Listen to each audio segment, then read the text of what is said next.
Now, we've probably all been in this situation before. Sir, mind if I ask you a question? Go ahead. If you were a teacher, what is one book you would insist that your whole class read?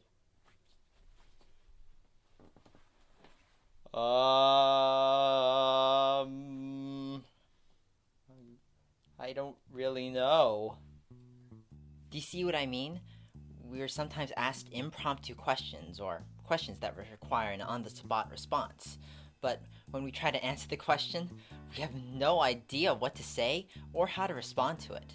So, in the next 5 minutes, I'm going to teach you how you can answer an impromptu question. First, I will explain how you can begin forming a response to the question. Second, I will explain how you can structure and end your response.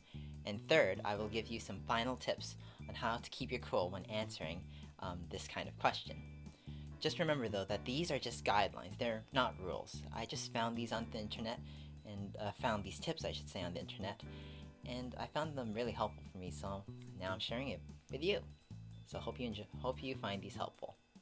So the first step in creating an answer to an impromptu question is to listen to the question and carefully craft a response to it. This also may mean that you may have to pause for a moment before you begin speaking, and that's okay. Though pausing may seem awkward, it actually gives you more time to think about what you want to say in your answer. So, in impromptu speaking, or actually answering an impromptu question, pausing is really good. If you've thought about your question for a couple seconds, you can begin answering the question by repeating the question. Repeating the question lets you think about what you want to say in your response a little more. And if you're speaking in front of a public audience, it allows your audience to know exactly what you're talking about. You can also turn over the question or ask your questioner or audience a question which is based on the question that you were just asked. So let's say I was asked the question, what is my stance on vegetarianism? And then I could ask the questioner or audience after being asked that question, well, the real question is it right for people to not eat meat? Though I don't think it really matters, then by saying that question, I can expand on that, and that would be my answer to the question, what is my stance on vegetarianism? So doing this, turning the question over, allows me to be more personable in the eyes of my audience and questioner. Now for the main part of your answer. Generally, it is good to try to have 3 main points when answering an impromptu question. So let's say I was asked the question, what is my favorite food? Since one of my favorite foods is seafood gumbo, I could say for my 3 main points in answering that question, what is my favorite food? First, gumbo looks good. 2, gumbo tastes good. And 3, gumbo feels good in my rumbly stomach. And then I could expand on each of those 3 points, and that would be my speech. But sometimes, though, simply saying less is even better. Saying even one sentence for your answer or 1 point is enough to answer the question. And also, pausing is really good here. Pausing can be used to emphasize your points, and it can give you some more time to think about a conclusion to your impromptu answer. Which brings me to the process for creating a conclusion to your impromptu answer. So when you conclude your answer, remember the acronym SAS: summarize and stop.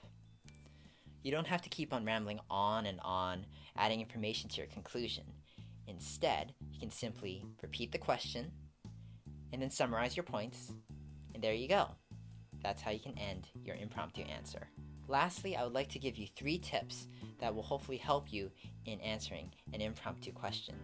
So first, don't feel forced to say your answer.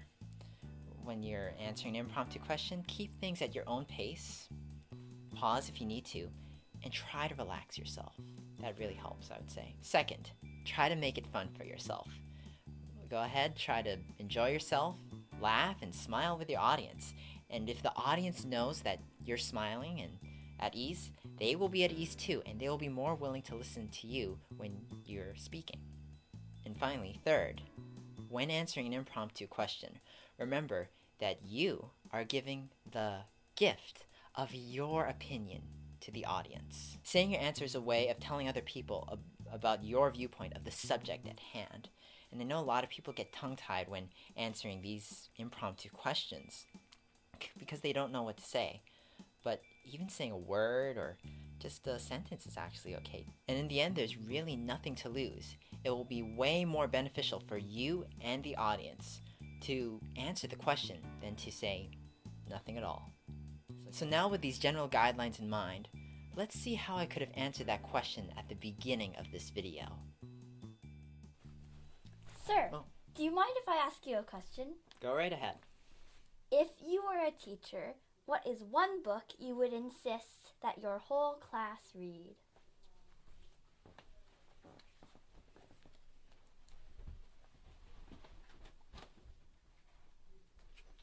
If I were a teacher, what is the one book that I would insist my whole class read? Well, I think the book that I would ask my class to read would actually be the Bible. The Bible is a really important book. It tells how Jesus came into the world to save us from our sins. And it's just got some really important stuff in there. But more specifically, the three main reasons why I think that the Bible is the book that I would have my class read would be: 1, it tells the story of salvation; 2, because it's got a lot of good morals in there; and 3, it's actually got some really good stories. First, because, well, Jesus came into the world to save us from our sins, and the Bible tells how that happened. So that's what I would like my class to read, about how Jesus came into the world to save us from our sins. The second reason why I'd have my class read the Bible, which is because it's got a lot of good morals in there, is because, well, a lot of the stories have good life lessons. In the Bible have good life lessons. So I'd have my class read those stories and learn a lot of life lessons from them. And then the third and final reason is it's good storytelling. There are a whole lot of good stories in there. And it'd be good for inspiration for creating stories. So those are my three main reasons. The Bible tells the story of salvation for us humans. The Bible has good morals. And third, it has good stories.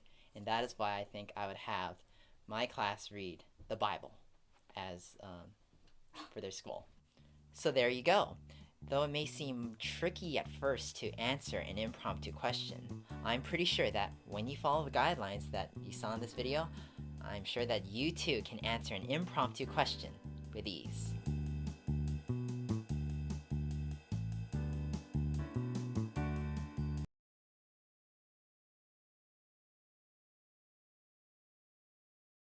To take one.